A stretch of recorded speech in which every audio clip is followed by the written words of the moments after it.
आज काय माझा व्हिडिओ एडिट होत नाही. आज मी का बोलते ते मी तुम्हाला पुढे सांगतेच. सो हॅलो एव्हरीवन, मी रुपाली आणि तुमचं माझ्या चॅनलमध्ये स्वागत आहे. घरातली कामं लवकर आटपून मुलांना त्यांच्या पप्पांकडे सोपवून आम्ही दोघी बाहेर जायला निघालो. बाहेर जायचं कारण असं की दादरला एक्झिबिशन लागलं होतं आणि तिथे स्पेशली आम्हाला हँडमेड ज्वेलरीचे जे स्टॉल होते तिथे जायचं होतं.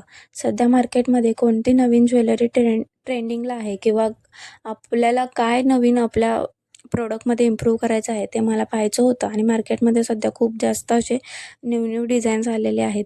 सो तेच आम्ही तिथे जाऊन पाहिलं आणि आम्हाला तिथे एक टी ॲक्ट्रेस भेटली. सो हिला जर तुम्ही ओळखत असाल तर मला तिचं नाव नक्की कमेंटमध्ये सांगा. छान अशा डिझाईन्स पाहिल्या आणि मी असं का बोलले ते मी तुम्हाला सांगते. कारण सकाळपासून मी 10 ते 15 वेळा व्हिडिओ एडिट करायला बसले. एडिट करताना काहीतरी प्रॉब्लेम होतो, नाही तर व्हॉईस ओव्हर करताना प्रॉब्लेम होतो. सो अशा छोट्या-मोठ्या गोष्टी तर होतच राहतात. तिथे छान असे चोकर पाहिले, इयर कपच्या डिझाईन पाहिल्या आणि मग घरी यायला निघालो. येता-येता छान असा गोळा खाल्ला आणि मस्त अशी एक रील शूट केली आणि असा संपवला आमचा आजचा दिवस. सो चला भेटूया नेक्स्ट व्लॉगमध्ये. तोपर्यंत बाय.